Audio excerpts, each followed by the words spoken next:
scientific process. There is And then for you to reach some sort of conclusion, the closest you'll get to is the inference to the best explanation, right? Yes, but it's never, shall I say, productive to have an absolute opinion in science, because we've seen throughout history there have been multiple paradigm shifts in terms of the belief of the world. Science told us that the Earth was the center of reality at some point.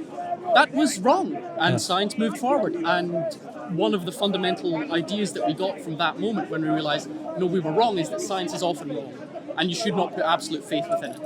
Very good, very good. So, but I'm sure you understand that there's, or you can appreciate that there's other ways of us increasing certain elements of our understanding of knowledge, be it through, I mean, you described the scientific method, which is, of course, it has its place, the use of the five senses, but we've also got rationality, logic, reasoning, the deductive method. We've also got testimony as well. And there's other ways and means for us to understand the reality that we're in. Yes. And not to, just like Einstein, of course, said that we don't really understand morality. We don't get morality from science. No. Right and wrong doesn't come from science. You can't stick anything under a microscope and it can tell us if something is right or wrong. Yeah. So for that, we have to go into the metaphysical. For that, we need to go into the philosophical. And this is where it becomes a personal problem rather than something that belongs to a large body such as science itself. If you have a scientist telling you something about morality, ignore them. Yeah, fair point. Yeah, exactly. So coming back to the point, like when it comes to the infinite regress, that's more like a philosophical point. Do you, so am I correct in understanding that you don't believe, or you do believe in an infinite regress? I believe that. Don't worry, this is Speaker's Corner, unfortunately. I believe there is a point to which things regress. We're used to this. I believe there is a point to which things regress. Beyond that, I believe we do have the ability to model this eventually. We'll eventually build the mathematical framework and structure to actually predict what happens. What's the name for it? There's a name, I think it's called the Hagerson temperature. There's a certain temperature where physical modelling breaks down. It's around about the unification of the four different forces. At this point, we don't have a combined model to understand what's happening. And when you go far enough back in time, it's that point where you would consider the infinite regression. We have modelled up to that point. I believe one day we will model beyond, but that's why I don't pick a side in terms of infinite regression, because I believe that we will one day understand beyond that point, but we don't have the ability to yet, if that makes sense. This actually reminds me of a Nobel Prize winner, I forget their name. They actually said that the dependence of science on mathematics till today, it's a mystery. We still don't understand it. There's a lot of arguments about whether big belief question mark there. Yeah, a few different ways they interpret this, which is the idea that mathematics is a fundamental component of the universe, that the universe must be expressed within mathematics. And then there's the other side of it where you are actually blocking that noise. I need her to block out the noise. Yeah. But then there's also the fundamental if you guys feel uncomfortable, we can move somewhere else. Let me know, yeah? It might just be a bit loud for us for a moment. We're only going to stick around a little longer. No problem. If you want, we can go to a quieter place. Might be us actually running out of energy, but I'll make my final point. No problem. There's the other possibility that mathematics is entirely a human tool, that we invented it solely ourselves, and that... You know what? Let's move. No. I think we're going to call it here. Thank you very much. You know what? For your time. Because I don't want to cut you mid-thought, and people like that will always come and go. Okay, then let me get my thoughts. She's calmed down now. I'll get my thoughts out about mathematics. It's Yeah. either something that is fundamental to the universe, and the universe expresses it, and must be modelled by it, and we must use it in order to understand the universe. Or there's the other part that maybe it is entirely a human invention. It is just a convenient tool for us to understand what is going on around us, and fundamentally must break down. And this gets to the idea that perhaps the universe is fundamentally incomprehensible to us currently with our current models, and maybe that is permanent. Who am I to say? We haven't invented all of the mathematics yet. So I'm sure you. Well, they're getting very brave.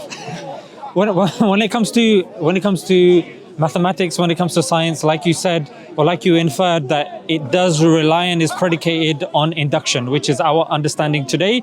And then tomorrow, where again, there's that sense of belief that the same will apply tomorrow. If it doesn't, then again, we look at those observations, and then there's a possibility of there being a paradigm shift or us going into a course correction sort of thing. However, when it comes to deductive reasoning and sort of philosophical arguments, they are somewhat, I would say, they can also be understood. They can also be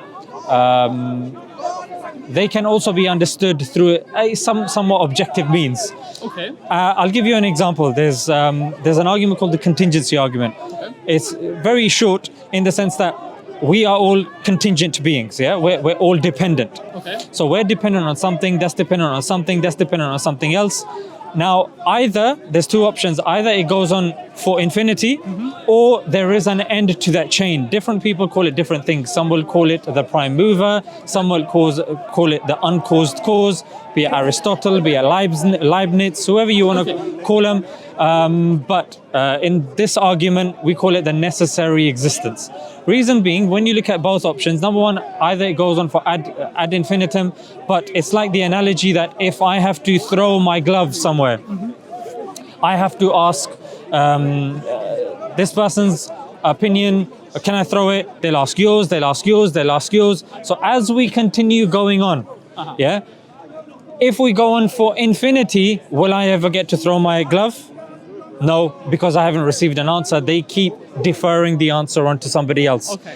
So when there is an end to that chain, and then it comes back, and I get to throw it, then you can say there must have been an end to that chain. Yes. That's why I've been able to throw it. So similarly, with the infinite regress, we say the fact that we exist today means and implies, the inference of the best explanation is the fact that there must have been an end to that chain.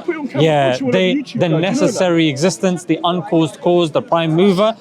And then that's philosophically where the question arises, that what are the characteristics of this uncaused cause? Whether, for example, again, it's the reason why I really wanted to kind of, because, you know, in certain conversations, when you know that you've got something to learn from the other person, and hopefully it's vice versa, I find those sorts of conversations better and more enlightening. So this is one of those conversations. So I'm trying to recall some of these names. I think it's God can be known through reason. I forget the author, but in there, regardless of the physics that we understand and that we know of, if we put everything that we understand about the universe into a blob, and then we say, is this blob of everything that we understand, is it dependent or independent? We'd say, of course, it's dependent. Yes, dependent on many things, even interrelated, and etc., etc. So then we can even extrapolate from there as well, that that's dependent on something else, that's dependent on something else, and there has to be an end to that chain. What do you think about that reasoning and that logic that I've presented to you? I mean, it makes perfect sense, and it does run parallel to my own particular understanding, which is very much grounded in the physical, the actual concept of the Big Bang and so on.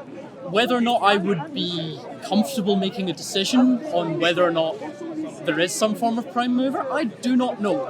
From the point you make about throwing the glove, obviously, yes, sure. What form that takes, I have no idea. I do not know.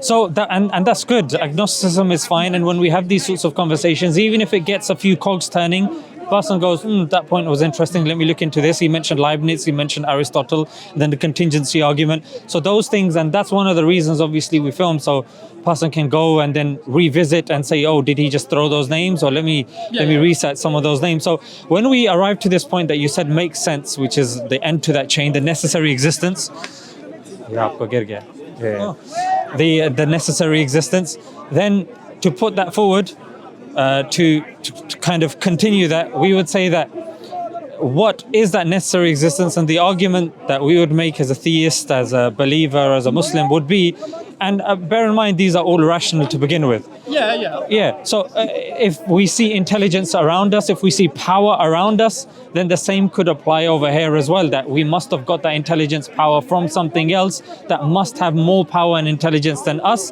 And then if we go all the way back to the necessary existence, then we can infer to the best explanation that that necessary existence should have intelligence and should have a great deal of power, because everything that we see around us is dependent upon that as well, in terms of power, in terms of intelligence, in terms of knowledge. And then I would make an argument of will also, because just like an artist that's sitting there with a canvas for maybe 4 or 5 hours that doesn't know, and then suddenly they decide to paint something, they have an intentionality when they decide to start painting something. So the fact that once we weren't here and then we are here means that there is a degree of intentionality. If the universe could have been one way as opposed to another way, don't worry, I'll definitely let you come in. This will be my last point. If the universe could be one way and not another way, the fact that we are one way as opposed to another way indicates that a choice was made, and that indicates that this necessary existence indeed had a will. Go ahead. Okay, well, my sort of interpretation of this would be, surely all of this is a consequence of entropy. To me, it seems like something that is fundamentally primal and without thought. It is something that just simply occurs. I've never really thought about it in that sense, and whether or not there was some concentrating point of this, I can't say. But nonetheless, it has been. We do have to get going. No. Go ahead. Just the last thing that I would say for you to take away with the point that you said. There's a good paper written on this. Is Deism to Theism by Bassam Zawadi. Yeah, so he deals with this. Maybe this might be more down your path, which is how do you get from deism now to theism? How do you cross that bridge? We would have had that conversation, but I'm of course respectful of your time, and thank you for waiting also. You just listen, son. Okay, read that. Yes, Ari. So that was Bassam Zawadi, Deism to Theism. Thank you, son. Take care. Thank you. Take care, guys. Take care. Take care, guys. Bye.